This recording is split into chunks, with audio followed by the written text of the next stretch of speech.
Good morning everyone. Today we will discuss about second chapter that is acid, bases and salt.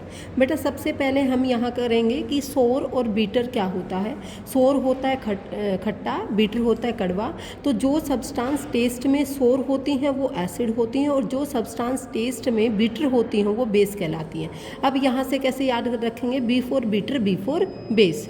तो जो substance test में beater होती हैं वो क्या कहलाती, बेसिस। जो सब्सटेंस टेस्ट में सोर होती है वो क्या कहलाती, एसिड कहलाती। ओके तो यहाँ पर आप देखेंगे कि जो सब्सटेंस सोर इन टेस्ट होती हैं ये एसिड की कैरेक्टरिस्टिक्स हैं।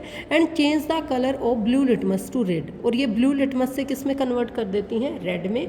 और जो बेसिस होते, bases are bitter and change the colour of red litmus to blue, और रेड लिटमस को किस में कन्वर्ट कर देते, ब्लू में। Litmus is a natural indicator, turmeric is also a natural indicator. सबसे पहले हमें पता होना चाहिए कि इंडिकेटर्स क्या होते हैं। इंडिकेटर वो सब्सटेंस है जो हमें ये बताती हैं whether the substance is acidic और whether the substance is basic.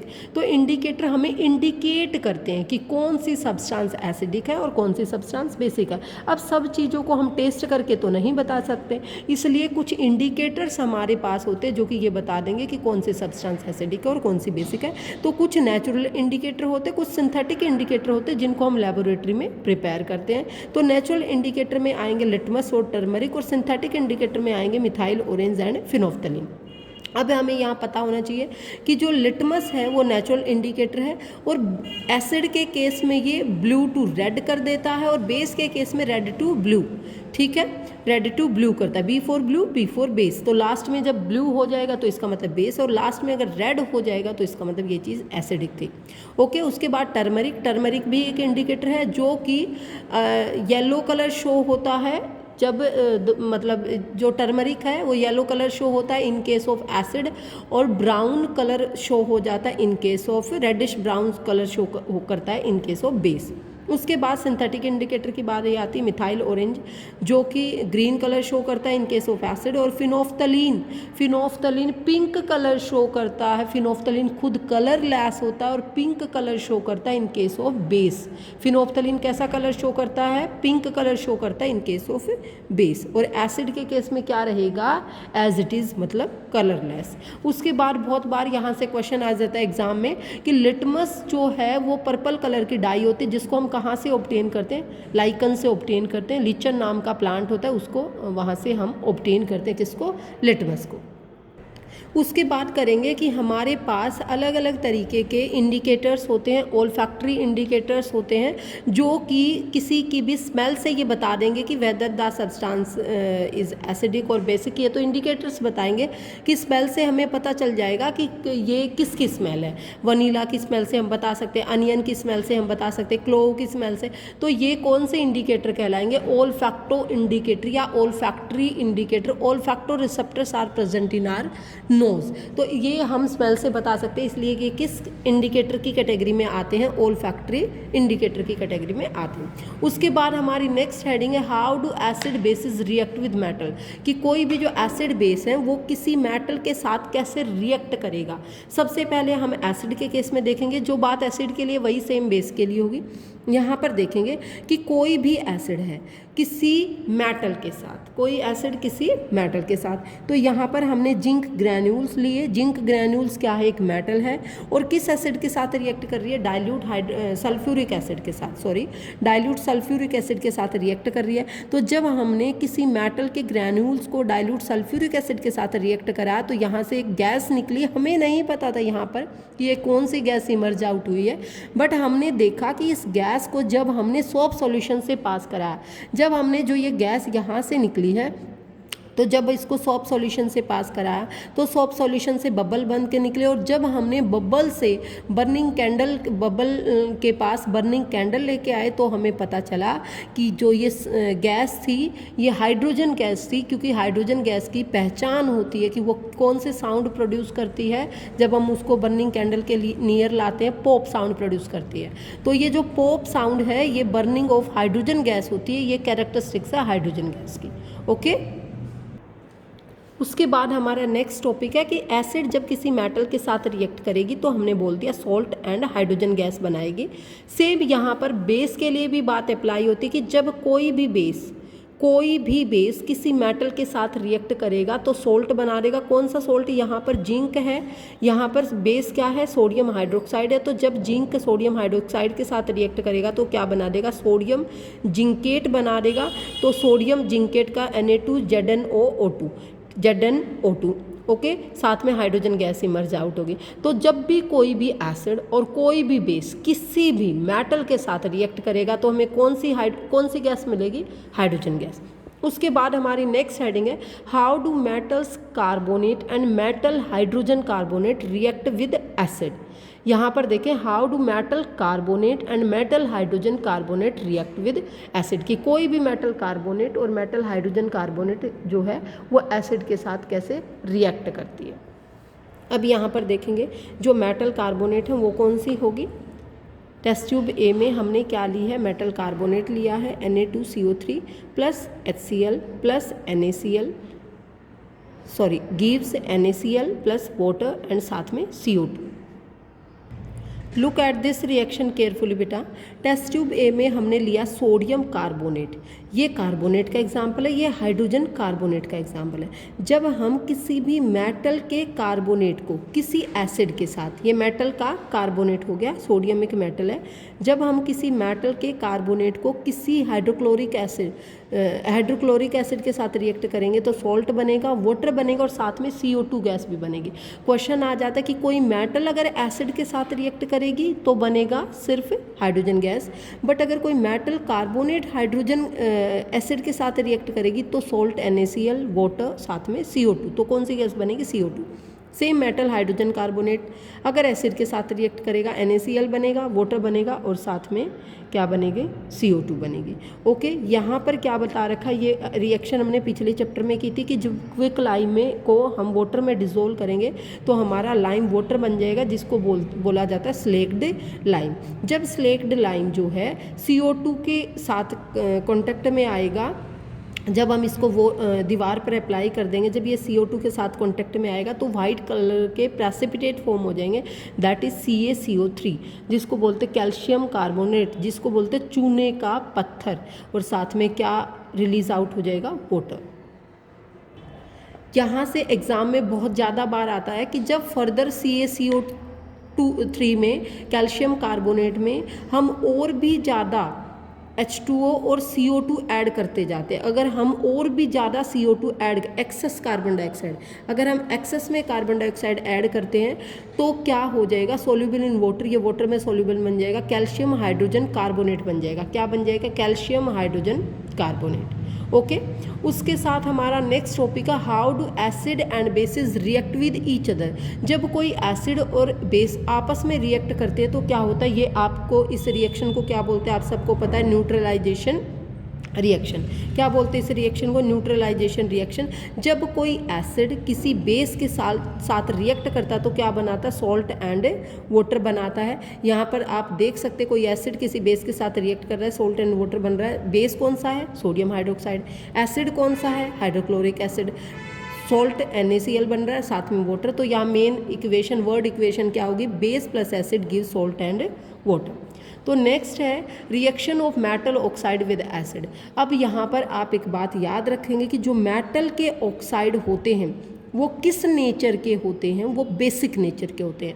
याद करें बेटा बार बार, मेटल ऑक्साइड, मेटल का ऑक्साइड किस नेचर का होता है? बेसिक नेचर का। अब जब ये बेस है खुद और एसिड के साथ रिएक्ट करेगा तो दिमाग लगाओ क्या बनेगा? सॉल्ट एंड वाटर ही बनेगा।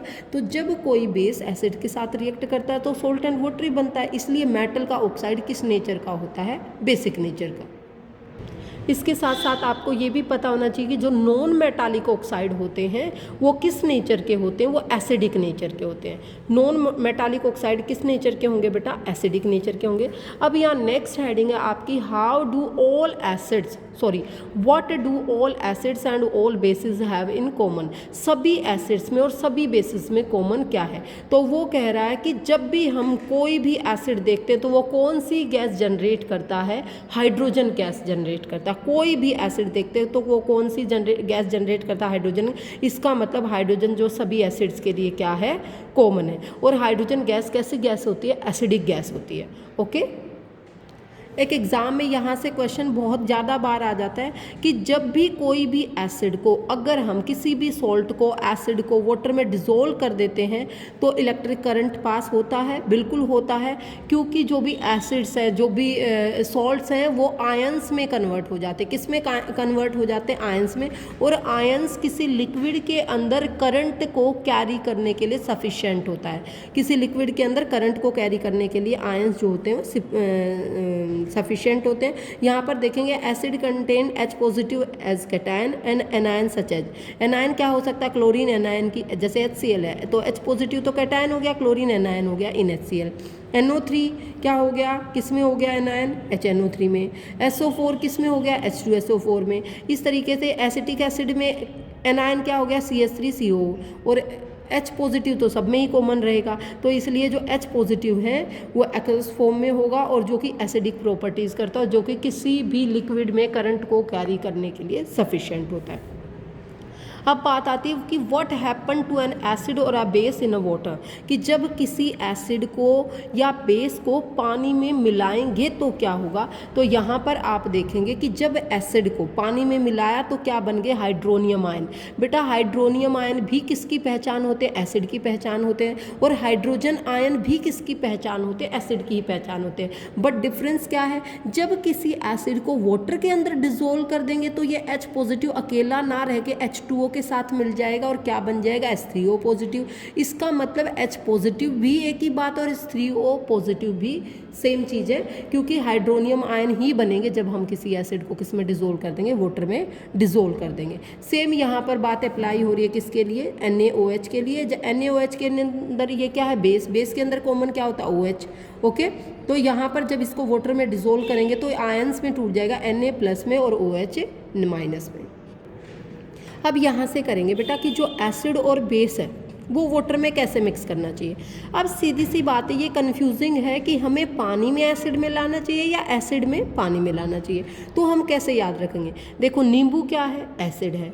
हम नींबू पानी बनाते हैं घर में, हम क्या लेते हैं? पहले तो पानी लेते हैं, फिर उसके अंदर नींबू डालते हैं ना। तो आप यहाँ पहले पानी ही लेंगे, उसके अंदर एसिड या बेस मिलाएंगे, और जो कि बहुत ज़्यादा धीरे धीरे मिलाएंगे, बिल्कुल स्लोली करेंगे, वाटर के अंदर मिक्सिंग और कांस्टेंट स्टीयरिंग कर देंगे, मतलब उसको मिक्स करते रहेंगे लगातार। अगर हमने बहुत ज़्यादा एसिड या बहुत ज़्यादा बेस पानी के अंदर एकदम डाल दिया तो वो क्या हो जाएगा? हाईली एक्सोथर्मिक हो जाएगा, उससे बहुत ज़्यादा हीट निकलेगी। और अगर हमने किसी एसिड या बेस के अंदर पानी डाल दिया तो वो तो बिल्कुल ही हमारी जो है वो स्प्लैश आउट हो जाएगा, उसकी वजह से बर्न हो जाएगी, हमारी टेस्ट ट्यूब भी टूट सकती है। ओके, उसके बाद यहाँ पे जब हम किसी भी एसिड या बेस की मिक्सिंग करते हैं वाटर के अंदर, तो उसकी जो कंसंट्रेशन है हाइड्रोनियम आयन की या हाइड्रोक्साइड आयन की पर यूनिट, वो इंक्रीज होती है, डिक्रीज तो डिक्रीज हो जाएगी।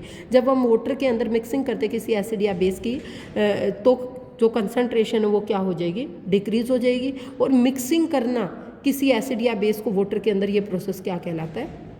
डाइल्यूशन। अब हमारा नेक्स्ट टॉपिक है हाउ स्ट्रॉन्ग आर एसिड और बेस सॉल्यूशन। ओके, कि यहाँ पर एसिड और बेस सॉल्यूशन के बारे में पढ़ेंगे, तो इसके लिए हमें ये pH मीटर का पता होना चाहिए। देखें यहाँ बेटा pH की जो वैल्यू है वो वेरी करती है फ्रॉम 0 to 14। pH की वैल्यू कहाँ से कहाँ वेरी करती है? फ्रॉम 0 to 14 वेरी करती है, फ्रॉम 0 to 14। अब यहाँ पर देखेंगे कि 0 to 7 क्या होगा? एसिडिक होगा। 7 to 14 क्या होगा? बेसिक होगा। बट 7 क्या होगा? 7 होगा न्यूट्रल। तो जिसकी pH लेस देन 7 होगी वो एसिडिक होता जाएगा, जिसकी pH मोर देन 7 होगी वो बेसिक होता जाएगा। बेस की पहचान क्या होती है? Hydroxide ion.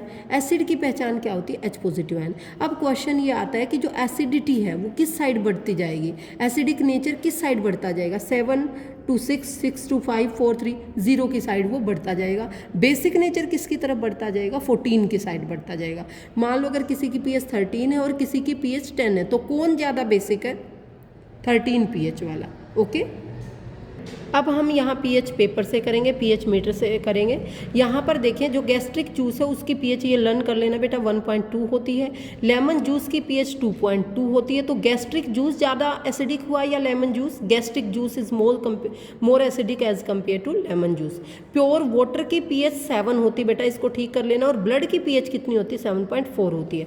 Milk of magnesia की पीएच 10 होती है, जो कि हम एसिडिटी को ठीक करने के लिए ड्रिंक करते हैं, मिल्क ऑफ मैग्नीशिया। और सोडियम हाइड्रोक्साइड सॉल्यूशन की पीएच होती है 14।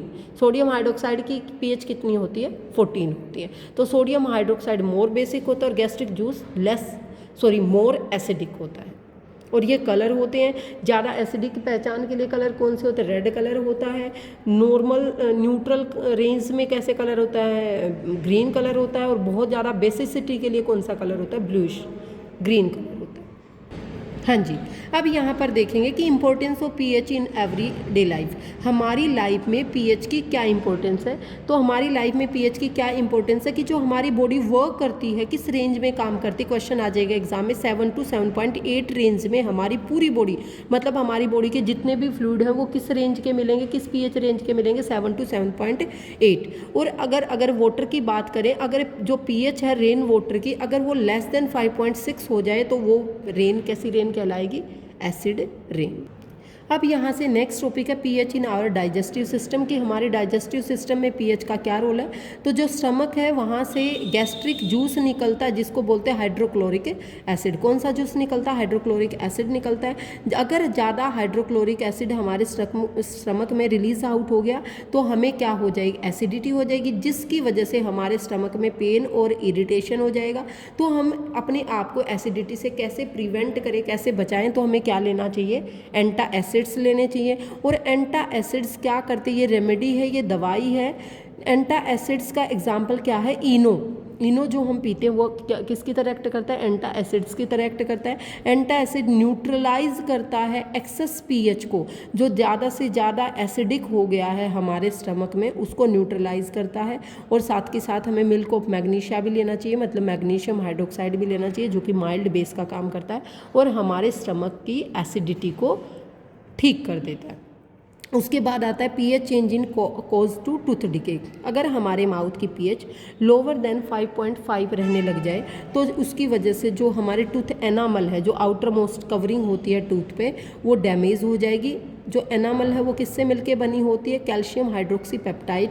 और ये सबसे हार्डेस्ट सब्सटेंस होती है, जो कि कैल्शियम और फॉस्फेट से मिलके बनी होती है। हार्डेस्ट सब्सटेंस होती है हमारी बॉडी में।